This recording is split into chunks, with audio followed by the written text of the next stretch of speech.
La educación como rebeldía. Oliveros Fernández Otero. Prólogo. El lector tiene entre las manos un libro, La educación como rebeldía, de corte socrático. No digo esto porque abunden las citas de aquel patriarca de la cultura y del talante intelectual de Occidente. Remisiones a Sócrates que yo sepa no hay ninguna.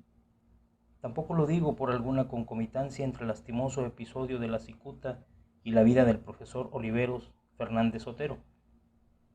Según mis noticias, este autor no tiene por ahora proyectos al respecto. Bien es verdad que de poco sirve no tenerlos, porque los tribunales populares totalitarios proceden contra el pensador independiente y contra la libertad de su espíritu crítico, sin pedirle consentimiento. He aquí un riesgo siempre actual, o si se prefiere, intemporal, como lo prueba el destino de Sócrates y la inquietante reiteración con que ciertos poderes establecidos se consideran en el deber de atribuir aquel mismo destino a alguno que otro de sus súbditos. Sin que todavía por fortuna haya alcanzado la cualidad de lo eterno, no menos intemporal resulta la figura del sofista. También en la Grecia socrática, la juventud estaba viciada por la subcultura de los sofistas. Se contentaban con semiverdades porque presumían de saberlo todo. Creían saberlo todo porque les bastaban las semiverdades. Y en vez de sentir veneración por la verdad, solo estaban capacitados para el cinismo. De estos charlatanes sordos, que jamás escuchan y siempre hablan, los había de varios tipos. Joseph Pieper los describe así. El relativista Protágoras, que formuló por primera vez el principio fundamental de todo humanismo sofista, de que el hombre es la medida de todas las cosas. Hipias, el desconcertante por sus muchos saberes. Pródico, entendido en explicar lo alto por lo bajo y en desenmascarar la grandeza con lo demasiado humano disfrazado. La realidad propiamente debe de ser calculada, decía, según el término medio. Y sobre todos, Gorgias, el nihilista corrompido por la elegancia formal que rodea la nada, con la ilusión y el encanto de la haute literature. Sócrates comprendió de inmediato que el democrático pluralismo ideológico de los sofistas, aquella babélica feria de todas las hipótesis y de todos los colmos, no era el fruto maduro de un mutuo respeto, sino el precario statu quo que se deriva de la impotencia de cada una de las opiniones para imponerse y acallar definitivamente a la contraria. El método socrático optó por educar mediante el previo lavado de cerebro. En vez de adoctrinarlos pronta y frontalmente con la verdad, la cual así habría sido recibida como otra opinión más, como ocurrió siglos más tarde con San Pablo en el Areópago ateniense. Sócrates interrogaba a los jóvenes y les incitaba a vaciarse con la exposición de cuanto creían saber. Luego, acosándoles con hábiles preguntas, les iba probando que con rigor, sin contradicciones, con profundidad, no sabían nada en absoluto. Este descubrimiento producía en estos jóvenes un efecto semejante al de una caída en el camino de Damasco. En el Carménides, Platón nos ha legado un precioso ejemplo de esta labor de desintoxicación. Ese diálogo, además, está dedicado al tema de la sabiduría y toma su título del nombre del más brillante y popular de aquellos jóvenes disputantes. A lo largo de la conversación, Sócrates aprovecha las dificultades crecientes con las que sus interlocutores tropiezan en su afán de definir qué cosa es la sabiduría, para convencer a Carménides y al resto de sus compañeros de que saben muy poco, quizás nada.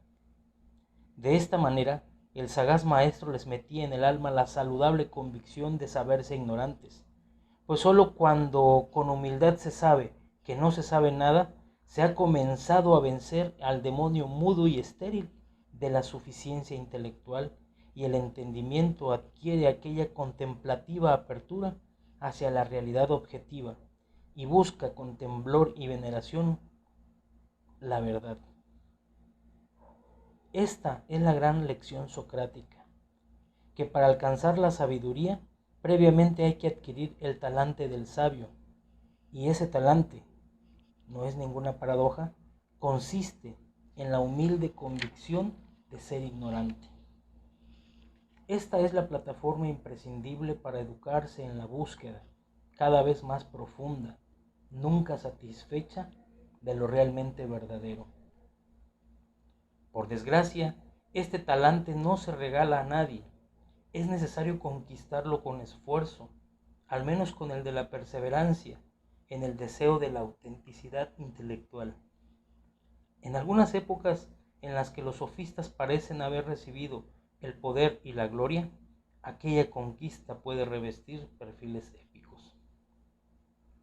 En verdad, para saberse ignorantes hay que descubrirse sabedor de meras semiverdades, de tópicos, de eslogans, de sucedáneos manipulados, de reduccionismos para el consumidor medio.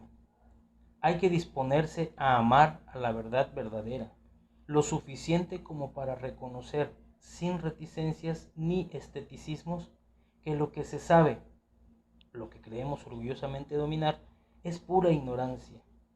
Y entonces es perentorio rebelarse contra el error y la ignorancia, en especial contra aquellos errores e ignorancias que se disfrazan sofisticadamente de sabiduría de moda. La buena educación es siempre una rebelión contra el error y la ignorancia, rebelión para la que también hay que educarse por medio de una previa desintoxicación de los espejismos intelectuales. Este es el perenne legado pedagógico de Sócrates, en cuya herencia se inserta la obra y el talante del profesor Oliveros Fernández Otero. El lector comprenderá por qué La educación como rebeldía es un libro de corte socrático. Su autor es obvio, no nos propone un tipo de educación que tenga como fin el ser rebelde, como si la rebeldía pudiera ser por sí sola y en sí misma un fin y un valor propios. Ahora bien, el fin de la educación es crecer en la verdad y en el bien. Los errores, la ignorancia y el mal impiden ese crecimiento, y la persona que no crece se degrada y muere al espíritu. Por eso hoy, igual siempre, el fin de la educación, crecer en la verdad y en el bien, exige el camino de la rebeldía frente al error, la ignorancia y el mal. El hombre contemporáneo, sin embargo, tiende a interpretar las nociones de error e ignorancia con un simplismo notable. El ignorante vendría a ser exclusivamente el analfabeto, el que ni siquiera sabe leer y escribir. Tal figura es ya tan escasa y residual en nuestras sociedades desarrolladas como la del amanuense. Puesto que nadie se considera analfabeto, nadie se da por aludido con el término ignorante. Ignorante, pues, ya no queda ninguno. A su vez, tampoco hay gentes que yerran, por la sencilla razón de que para muchos de nuestros coetáneos los errores no existen, solo son opiniones distintas. Claro está que si lo pensamos bien, quien no cree seriamente en la existencia del error no puede creer en la existencia de la verdad. Así, nuestra sociedad, cuando menos interesada esté en identificar el error, más incapacitada se vuelve para captar la verdad. Y sin embargo, el error y la ignorancia están ahí, acompañando siempre al hombre histórico. En cada recodo de camino nos asaltan disfrazados con nuevos y desconcertantes hallazgos de ambigua verosimilitud. Me parece que la novedad de nuestro tiempo no está en la extensión del catálogo de los errores y las ignorancias. Sobre estas cosas, en cualquier época, la humanidad nunca ha dejado de estar bien surtida. Lo nuevo tampoco es la actitud veterosofista de tantos, y no solo de la joven generación, que están convencidos de ser todo menos ignorantes. Quizás lo realmente original de nuestra época sea la sistemática y minuciosa conversión de la verdad y de la sabiduría en un producto de consumo, apto para ser extendido y asimilado en segundos, sin ningún esfuerzo que exija cierta ascética personal o alguna disciplina intelectual. Una sabiduría que se consume y no educa, la verdad como el confort, al alcance de cualquier mano, con toda clase de comodidades ofrecidas por el fabricante, a precios módicos, incluso con pago aplazado. La novedad de la manipulación moderna es, pues, la masiva adulteración utilitarista de la verdad, en cuya virtud ésta pasa a tener precio. Compradores, vendedores, intermediarios, empresarios, distintas calidades, cadenas de montaje, talleres de producción, costes, guerra de mercados, rentabilidades, stocks y saldos. Cuando una generación pierde el gusto y la fuerza para enfrentarse como personas únicas, singulares, cada una irrepetible, con el espléndido reto de buscar con autenticidad la realidad objetiva y la sabiduría, cuando una generación prefiere que le fabriquen una verdad y una cultura a la page, cómoda, comprable, vendible, archivable, ¿no se acaba de producir una pavorosa novedad?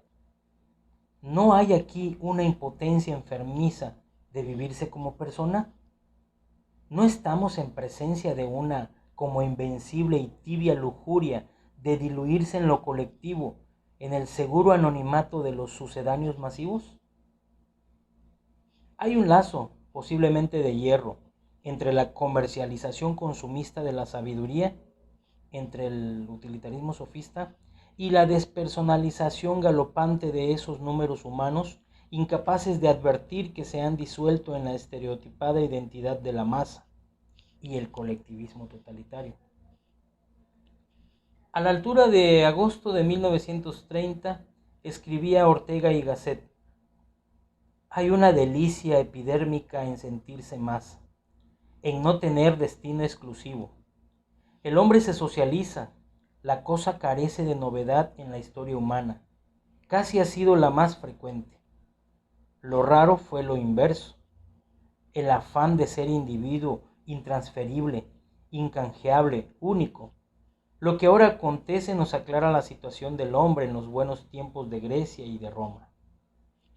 No se concedía a la persona libertad para vivir por sí y para sí. El Estado tenía derecho a la totalidad de su existencia. Cuando Cicerón sentía gana de retraerse en su villa tusculana y vacar al estudio de los libros griegos, necesitaba justificarse públicamente y hacerse perdonar aquella su momentánea secesión del cuerpo colectivo. El gran crimen que costó la vida a Sócrates fue su pretensión de poseer un demonio particular, privado, es decir, una inspiración individual. Ahora, por lo visto, vuelven muchos hombres a sentir nostalgia del rebaño. Se entregan con pasión a lo que en ellos había aún de ovejas. Quieren marchar por la vida bien juntos, en ruta colectiva, lana contra lana, y la cabeza caída. Por eso, en muchos pueblos de Europa andan buscando un pastor y un mastín. He aquí un tiempo histórico, el nuestro, en el que nuevamente la educación para obtener su fin ha de provocar antes una rebeldía contra los modernos disfraces del error y de la ignorancia, la ambigüedad, la contradicción, la incongruencia, la miseria ética, la masificación, la instrumentación utilitarista y política, los reduccionismos, los contravalores.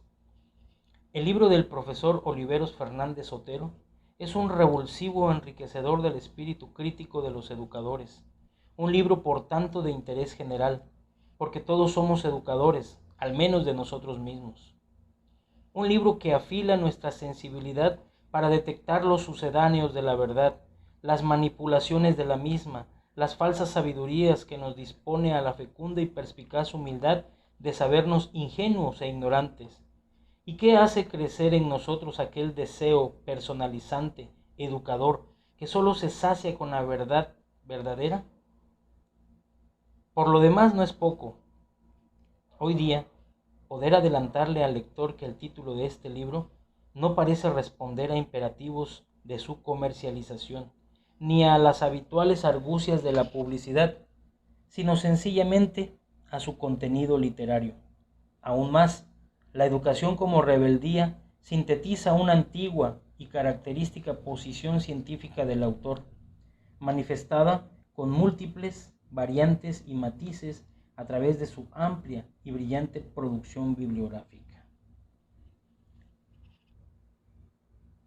Pedro Juan Viladrich, en el Saurú, Navarra, 17 de octubre de 1977. Introducción. Hoy no es posible, especialmente hoy, aunque también ayer y quizás mañana, educar y educarse en un clima aséptico, sin la influencia degradante de algunos factores de subdesarrollo personal. Contribuyen a ello, por ejemplo, las tendencias actuales del cambio estructural. El cambio estructural de la sociedad tiende a desvalorizar la autonomía de la persona humana. Los hombres se sienten impotentes ante un leviatán todopoderoso de quien dependen cada vez más las principales decisiones de su vida. Pero, ¿no son estos cambios consecuencia y realimentación de la masificación actual? ¿Se desvaloriza la autonomía de la persona humana o es el propio individuo escaso defensor de su autonomía, antonomía y de su responsabilidad personal?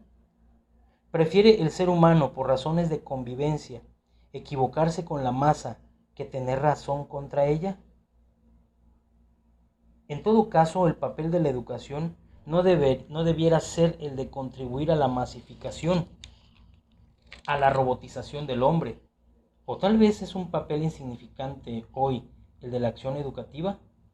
De hecho, pese a los esfuerzos institucionales de ofrecer cuantiosa educación, cada día vemos más factible esas visiones del futuro que nos presenta la ciencia ficción. Hombres teledirigidos, eléctrica o químicamente, que pueden comportarse como robots, utilizados como instrumentos involuntarios. Por diversas vías se coincide en una privación o al menos en un deterioro de la libertad humana en contraste con la acción educativa que debería promover el desarrollo intencional de esa misma libertad. Cuando esa privación de la libertad es subrepticia e incluye un sentido negativo de agresión, de fraude o de engaño dentro de un ámbito ampliamente confuso, suele hablarse últimamente de manipulación. Desde hace algunos años me ha resultado interesante el estudio de esa nueva acepción de manipulación, porque entraña un contraste radical respecto al concepto de educación y contribuye, por tanto, a un mejor conocimiento de la realidad educativa.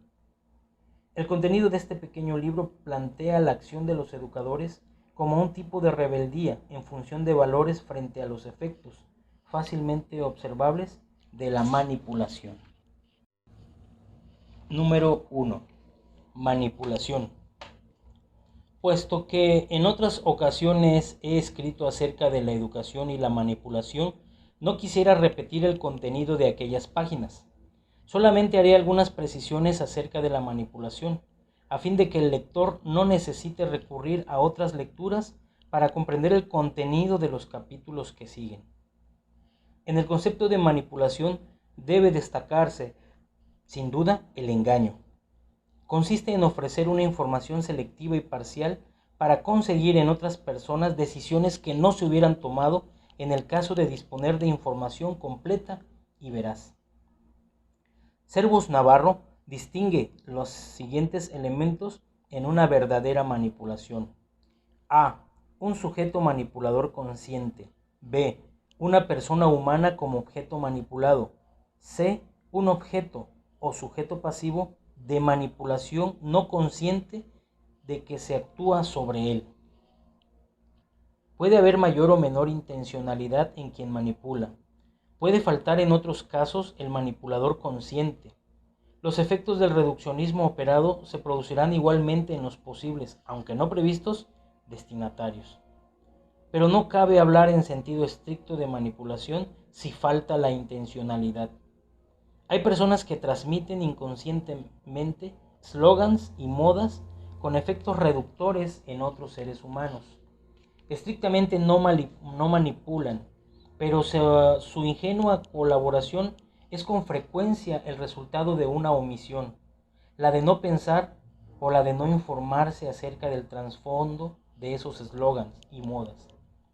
Es decir, cabe el peligro de actuar o de expresarse con un malentendido optimismo que consiste en sustituir la realidad por los buenos deseos. En algunos casos, falta previsión de las posibles consecuencias, nocivas para otros, de la propia conducta. En esta acepción, la manipulación es siempre manipulación de personas. Trátese de reducir directamente los seres humanos a su dimensión social o su dimensión de consumidores. Trátese de reducir la información, los conceptos, la verdad, el bien, el amor o la libertad para influir de este modo en el comportamiento humano. La manipulación se efectúa incluso con personas no nacidas. El sujeto manipulador busca el deterioro o la pérdida de libertad del destinatario, procurando mantener la apariencia de libertad. Cabe toda una gradación de influencia en otros seres humanos, acciones más o menos próximas a la verdad y a la verdadera manipulación. Por otra parte, puede darse o no la complicidad del propio destinatario. Normalmente la acción manipuladora se apoya en estas zonas de complicidad. Hoy puede hablarse de muy diferentes posibilidades de manipulación. Quizá convenga advertir que en las distintas modalidades manipulativas se opera a partir de un concepto degradado o reducido de hombre. Esto se pone de relieve sobre todo en aquellas investigaciones en que se rebasa el límite, actitud muy relacionada con la extraña pretensión de divinizar la ciencia. En la manipulación hay engaño, en función del afán de dominio. Por ello se puede hablar de biocracia, es decir, del intento de dominar la vida humana, determinando desde la biología sus funciones y sus límites, su duración y su utilidad. Del mismo modo se puede poner de relieve la psicocracia como reguladora de la vida humana. La evasión del hombre introducida por el cartesianismo se replantea hoy con renovados argumentos. Psicócratas y biócratas se dan cita aquí, en este desafío de intentar construir un nuevo superhombre de espaldas a la naturaleza humana. Contradictoriamente resulta lesionada la dignidad humana y los consumidores de novedades se convierten en cómplices. Número 2. Familia y rebeldía.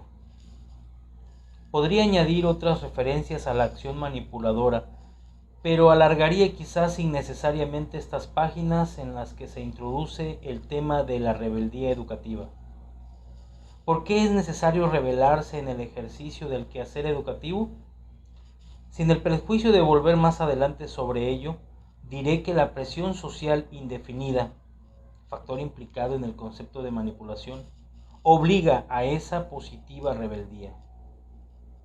El libro consta de dos partes.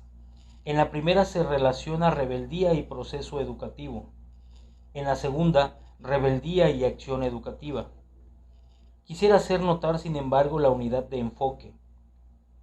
A lo largo de los 6 capítulos se considera el tema desde la perspectiva de los educadores. Por ello, hay en todas sus páginas una constante referencia a esa ayuda necesaria para un proceso de mejora personal que es la acción educativa. El desarrollo del tema no es lineal, sino por sucesivas aproximaciones. Hay una referencia constante a este mundo desequilibrado, un mundo en el que estamos tan acostumbrados a vivir, que ya no nos chocan sus múltiples absurdos. La pereza y el conformismo, a menudo aliados con el interés personal más inmediato, nos tienden un velo sobre el desorden que nos envuelve. La acción educativa empieza por rebelarse contra ese desorden, cuyos diversos síntomas provienen del mismo mal, la idolátrica inversión de valores que convierte a los medios en fin y sustituyen al todo por la parte. Se refiere este libro a un mundo desequilibrado, y sus potenciales destinatarios son, por consiguiente, sus habitantes, porque a todos afecta la intoxicación mencionada y por contraste la educación. Pero quisiera poner algún énfasis en la familia, puesto que es en familia donde el hombre aprende el dar y el compartir, la estima y la dignidad, el respeto y el cariño. El amor es incapaz de sobrevivir si no es alimentado en la familia. No podemos dejar que la familia se pudra y se corrompa. De lo contrario, se extinguiría el amor en el mundo. En este sentido, el presente libro quiere ser una pequeña contribución a esa lucha por la familia, porque vale la pena participar en esta lucha, sacrificarse aunque sea mucho para que se mantenga el valor de la familia. Lo principal de esta contribución es el posible impulso para rebelarse contra el odio, aprendiendo a amar, porque de los hombres que saben amar se desprende una fuerza espiritual inmensa, para rebelarse, sobre todo las madres, contra las presiones sociales y económicas. Que una familia sea un lugar lleno de cariño y de convivencia exige también que la madre de familia no vuelva a casa agotada por el trabajo, sino que por el contrario pueda dedicarse a la familia y a los hijos. Para rebelarse contra los engaños a los hijos desde diversas organizaciones que intentan convencerles de las ventajas de la infidelidad o que ofrecen en publicaciones infantiles y juveniles una imagen de los padres como dictadores, cuya autoridad debe ser aniquilada, para rebelarse frente al poco respeto con que se trata hoy a la familia, sabiendo que es la pieza más importante de la sociedad. Por otra parte, para muchas personas de buena voluntad, pero desorientadas, el esclarecimiento de estas cuestiones puede ayudarles a descubrir al menos lo que es un callejón sin salida, porque en nuestro tiempo los hombres están experimentando lo que acontece en un mundo sin Dios y sin amor. Evidentemente, ante una vida sin sentido, hay que rebelarse buscando la verdad y el bien. La rebeldía educativa, protagonizada en primer lugar por los padres de familia y en general por quienes se tomen en serio su condición de educadores, es decir, en último término, función del bien. En este sentido, el educador se rebela contra la norma política de acción agudizada en nuestros días, que obliga al hombre a derribarse ante el ídolo del bien físico y venerarlo como si fuese el único y absoluto bien. ¿Es posible comparar todavía al bien físico con el bien moral, por ejemplo? Para el educador sí, porque su acción es ayuda necesaria para la mejora personal de otros, es decir, para crecer en bondad. Y la primera nota del bien moral, que ya sería suficiente para darle la primacía sobre el bien físico, es la de hacer bueno al que no lo posee. La segunda nota del bien moral, que le da a sí mismo la primacía sobre el bien físico, es la de no poder jamás ser objeto de abuso.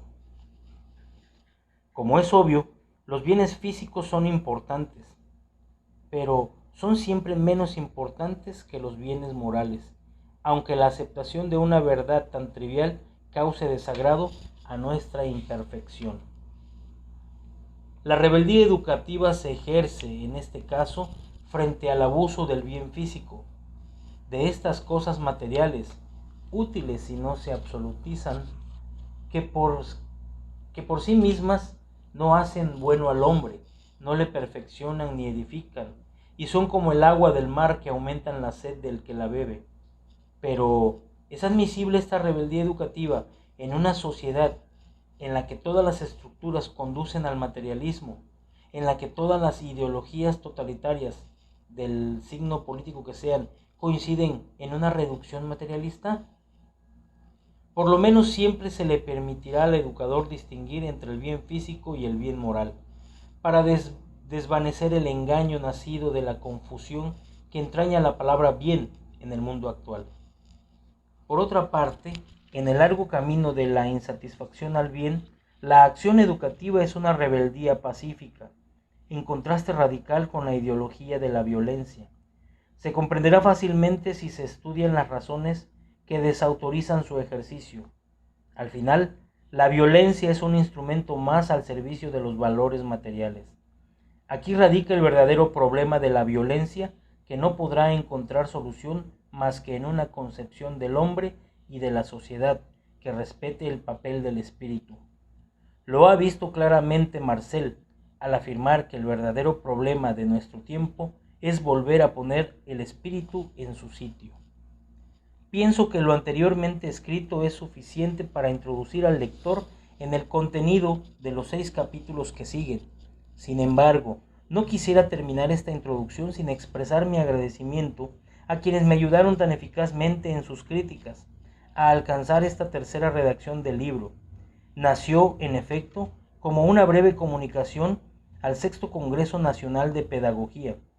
Escribí luego la edición 0, criticada en parte como material escrito en sesiones de discusión por los participantes en algunos programas del ICE de la Universidad de Navarra. También quiero agradecer las sugerencias a otros colegas de esta universidad, quienes gastaron tiempo y paciencia en la revisión de estas páginas. Y sin duda, debo destacar la aportación del profesor Pedro Juan Viladrich. Sus elogios y su indicación de añadir 2 o 3 páginas al final de la edición 0 para completar un poco más lo inacabado de aquella redacción me han inducido prácticamente a escribir otro libro, el que tiene en sus manos el lector.